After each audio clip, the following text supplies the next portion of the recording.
Dari kelas B22 Program Studi Akuntansi mahasiswi Universitas Teknologi Digital.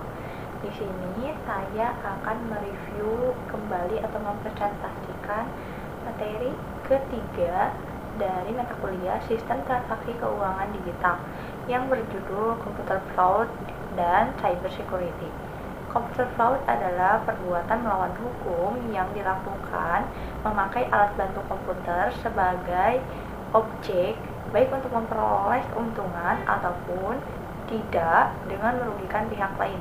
Jadi computer fraud ini perbuatan melawan hukum yang sebagai alat bantunya itu komputer untuk memperoleh keuntungan salah satu pihak ataupun tidak dengan merugikan pihak lainnya. Nah, computer fraud ini dikategorikan dalam beberapa bentuk, diantaranya ada illegal access, yaitu akses tanpa izin ke sistem komputer. Jadi aksesnya itu secara tidak sah pada sistem komputer tersebut seperti hacking. Yang kedua, illegal content, yaitu konten tidak sah. Banyak sekali ya konten-konten yang tidak sah sekarang itu dalam media sosial. Berikutnya ada data forgery atau pemalsuan data, yaitu manipulasi data. Jadi data yang itu tuh memalsukan data pada dokumen.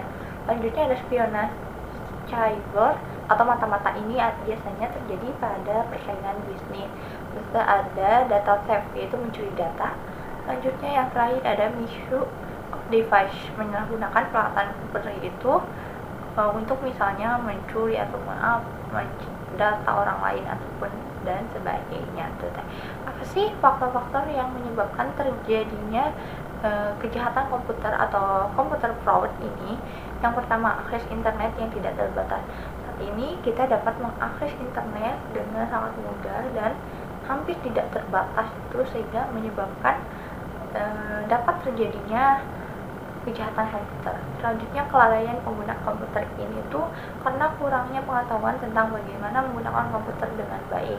Selanjutnya, mudah dilakukan dengan risiko keamanan yang kecil dan tidak diperlukan peralatan yang super modern. Ini cuma menggunakan komputer dan komputer itu risiko keamanan itu masih belum sangat kuat gitu, masih keamanan itu masih kecil gitu.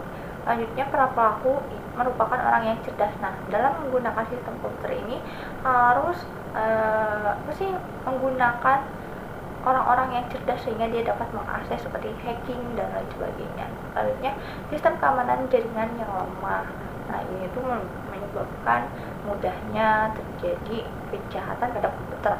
Selanjutnya, kurangnya perhatian masyarakat tentang kejahatan pada komputer ini. Selanjutnya, belum adanya undang-undang atau hukum yang mengatur tentang kejahatan hukum pada komputer tersebut.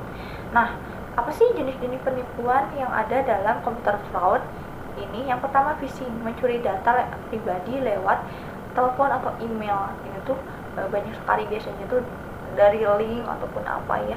Yang kedua, menurut security software gratis padahal itu tuh virus. Selanjutnya, mengisi survei atau link. Nah, ini tuh biasanya menjerumus pada kebocoran data, misalnya di m-banking yang dapat dibobol melalui kita mengisi link gitu. Selanjutnya, tawaran pinjaman kredit berjumlah besar dengan bunga rendah, itu banyak juga terjadi gitu kan. Nah, langkah-langkah yang dapat dilakukan untuk mencegah atau mengurangi computer fraud itu apa aja sih? Yang pertama, menerapkan kontrol komputer atas input, pemrosesan, penyimpanan, dan output data. Jadi lebih terkontrol lagi gitu.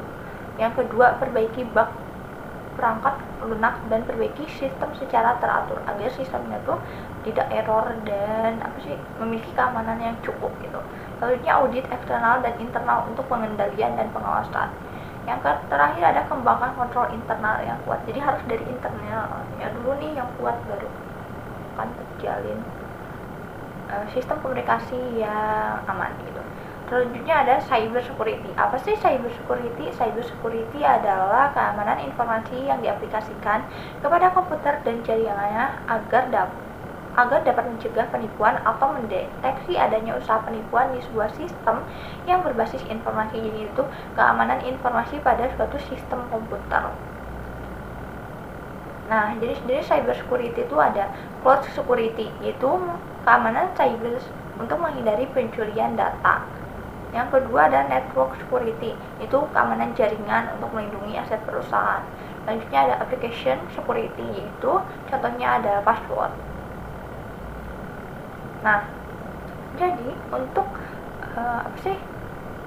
untuk menghindari banyaknya terjadi komputer fraud ini, suatu perusahaan atau setiap pengguna komputer ini harus memiliki cyber security yang baik gitu, agar keamanan pada jaringan tersebut, salah satunya terhadap, yang penting itu terhadap informasi, itu dapat dicegah kejahatannya. Nah, komputer fraud ini sangat berbahaya, apalagi jika dia berhasil mencuri data kita gitu, itu tuh dapat disalahgunakan. Nah, dengan itu pula, untuk mencegah adanya komputer fraud, kita juga harus menambah pengetahuan bagaimana menggunakan komputer yang baik agar keamanannya itu dapat cukup, terus pengendalian kontrol internalnya itu agar dapat dengan baik. Itu harus menambah pengetahuan gitu. Nah, sekian presentasi mengenai materi ketiga, yaitu mengenai komputer fraud dan cyber security yang dapat saya sampaikan. Mohon maaf apabila ada kekurangan. Wassalamualaikum warahmatullahi wabarakatuh.